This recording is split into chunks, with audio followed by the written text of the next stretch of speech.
Queridos hermanos, esta semana finalizamos el capítulo número 6 de la exhortación La alegría del amor. Leeremos y reflexionaremos los numerales del 247 al 258. Tener un lugar a donde ir se llama hogar. Tener personas a quien amar se llama familia. Y tener ambas se llama bendición. Abramos nuestro corazón al siguiente mensaje. Iniciemos.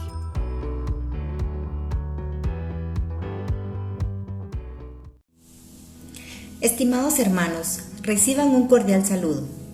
En esta semana vamos a ver qué nos dice la última parte del capítulo 6, la cual la vamos a dividir en dos bloques. El primero, llamado Algunas situaciones complejas. Y es que dentro de la Iglesia Católica existen los matrimonios mixtos y los matrimonios con disparidad de culto. ¿Pero qué significan estos dos términos? Según el derecho canónico, se denomina matrimonio mixto al contraído entre un católico y un bautizado no católico, mientras que el matrimonio con disparidad de culto es aquel entre un católico con un no bautizado. En los matrimonios mixtos, acerca de la participación eucarística, se recuerda que la decisión de permitir o no al contrayente no católico la comunión eucarística debe ser tomada de acuerdo con las normas vigentes en la materia y teniendo en cuenta que es una situación especial, es decir, reciben el sacramento del matrimonio dos cristianos bautizados, y aunque los cónyuges de un matrimonio mixto tienen en común los sacramentos del bautismo y el matrimonio, compartir la Eucaristía solo puede ser excepcional y en todo caso deben observarse las disposiciones establecidas. Por otro lado, en algunos países donde no existe la libertad de religión, el cónyuge cristiano es obligado a cambiar de religión para poder casarse y no poder celebrar el matrimonio canónico con disparidad de culto, ni bautizar a los hijos. Por lo tanto, debemos reafirmar la necesidad de que la libertad religiosa sea respetada para todos. Se debe prestar especial atención a las personas que se unen en este tipo de matrimonios, no solo en el periodo previo a la boda, ya que estos matrimonios representan desafíos peculiares entre las parejas y las familias, en donde uno de los cónyuges es católico y el otro un no creyente. En estos casos es necesario testimoniar la capacidad del Evangelio de sumergirnos en estas situaciones para hacer posible la educación en la fe cristiana de los hijos, que al final sería el objetivo. Otro de los puntos es la unión de los homosexuales. El Papa nos dice: en el curso del debate sobre la dignidad y la misión de la familia, los padres sinodales han hecho notar que los proyectos de equiparación de las uniones entre personas homosexuales con el matrimonio no existe ningún fundamento para asimilar o establecer analogías, ni siquiera remotas, entre las uniones homosexuales y el designio de Dios sobre el matrimonio y la familia.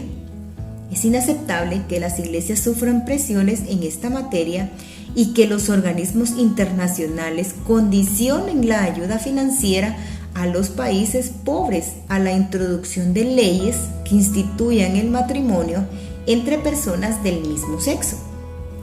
Este es uno de los puntos esenciales y sufren efectivamente grandes presiones muchos países que ven condicionada la renovación de su deuda internacional, por ejemplo, a la aceptación de este tipo de uniones, equiparándolas con la familia e incluso dándoles la opción de adopción de niños. El Papa no puede ser más claro y además se apoya en el sínodo. No hay equiparación posible.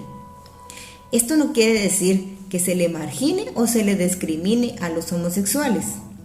La Iglesia en las últimas décadas jamás ha ofendido o pretende ofender a los homosexuales. Es más, son bienvenidos a la Iglesia, pero eso no significa que sus uniones puedan ser comparadas con el matrimonio. Sin embargo, me quiero detener un poco en este punto, ya que como bien sabemos, hace unos días en las redes sociales se publicó que el Papa estaría en favor del matrimonio civil entre personas del mismo sexo, por lo que no hay que sacar de contexto las cosas para entender de mejor manera el mensaje. Esta declaración surge en una entrevista de un documental y la pregunta que se le hizo al Papa fue si un homosexual puede llevar a sus hijos a la iglesia. El Papa responde que las personas homosexuales tienen derecho a estar en familia, son hijos de Dios, tienen derecho a una familia y no se puede echar de la familia a nadie, ni hacerle la vida imposible. Por eso, lo que tenemos que hacer es una ley de convivencia civil. Todos tenemos derecho a estar cubiertos legalmente. Sin embargo, la propuesta del Papa no es equiparar la convivencia de dos personas homosexuales al matrimonio católico, sino respetar las decisiones privadas y mostrar que todas las personas tienen igual dignidad. Por lo tanto, es muy distinto afirmar que está a favor del matrimonio civil entre personas del mismo sexo a decir que los homosexuales también tienen que tener determinadas garantías en asuntos legales, en cuestión de salud, en herencia y otros puntos que no equiparan el matrimonio homosexual con el matrimonio católico como sacramento. Entendemos entonces que el Papa dice que un homosexual es bien recibido en la iglesia. Y si nos preguntamos si los hijos de los homosexuales pueden ser bautizados, la respuesta es sí. Todas las personas están llamadas por el Señor y todas las personas pueden santificar su vida. Entonces esperemos que con esto quede más claras las palabras del Papa y que no sean sacadas de contexto. Otro punto en este bloque son las familias monoparentales. Las familias monoparentales tienen con frecuencia origen a partir de madres o padres biológicos que nunca han querido integrarse en la vida familiar.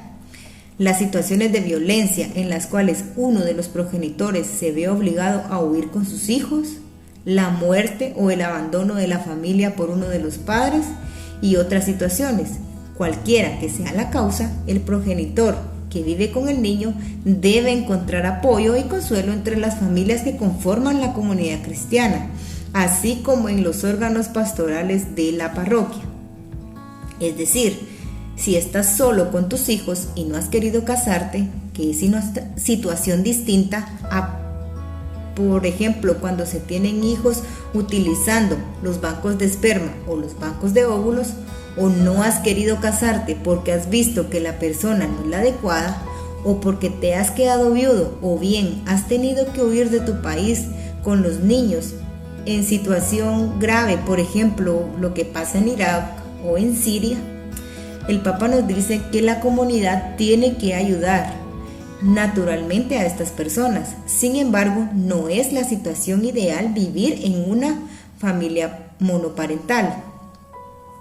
En cualquiera de los casos, solo se nos pide misericordia, pero no una misericordia que olvide la verdad y la justicia.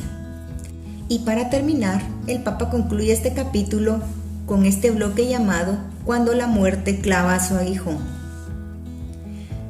A veces la vida familiar se ve desafiada por la muerte de un ser querido. No podemos dejar de ofrecer la luz de la fe para acompañar a las familias que sufren en estos momentos.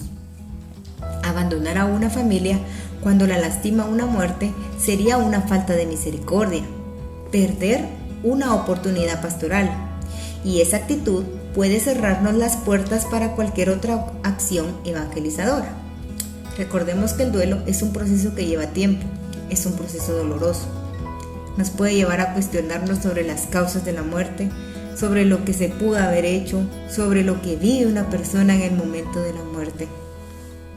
Sin embargo, en el prefacio de la liturgia de los difuntos se expresa bellamente esta frase: aunque la certeza de morir nos entristece, nos consuela la promesa de la futura inmortalidad, porque la vida de los que en ti creemos, Señor, no termina, se transforma, porque nuestros seres no han desaparecido en la oscuridad.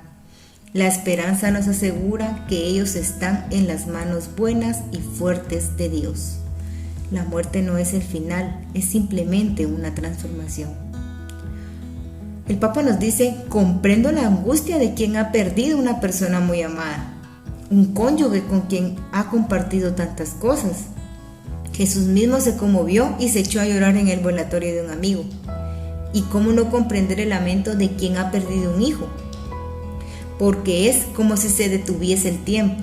Se abre un abismo que traga el pasado y también el futuro. Y a veces se llega incluso a culpar a Dios. Los comprendo, dice el Papa. Incluso hay gente que se enfada con Dios. Sin embargo, la viudez es una experiencia particularmente difícil, y en algunos, cuando les toca vivir esta experiencia, muestran que saben volcar sus energías todavía con más entrega a sus hijos y a sus nietos, y encuentran en esta experiencia de amor una nueva misión educativa. Y a quienes no cuentan con la presencia de familiares o a quien dedicarse y de los cuales recibir afectos y cercanía, la comunidad cristiana entonces debe sostenerlos con particular atención y disponibilidad, sobre todo si se encuentran en condición de indigencia. Por otro lado, nos consuela saber que no existe la destrucción completa de los que mueren, y la fe nos asegura que el resucitado nunca nos abandonará. Así podemos impedir que la muerte envenene nuestra vida, que haga vanos nuestros afectos, que nos haga caer en el vacío más oscuro. La Biblia habla de un Dios que nos creó por amor y que nos ha hecho de tal manera que nuestra vida no termina con la muerte. No debemos entonces prolongar el sufrimiento, ya que para nuestro ser amado no es halagador que arruinemos nuestra vida. Los que seguimos con vida tenemos una misión y debemos cumplirla. Recordemos que la mejor comunicación que podemos tener con nuestros difuntos es orar por ellos, que no puede solamente ayudarle a ellos, sino también hacer eficaz la intercesión a nuestro favor.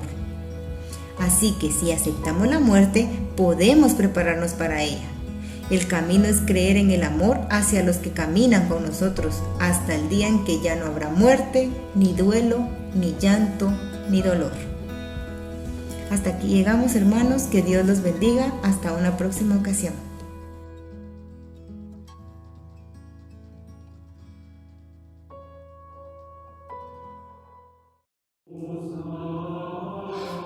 Jesús, María y José, en ustedes contemplamos el esplendor del verdadero amor, a ustedes confiados nos dirigimos.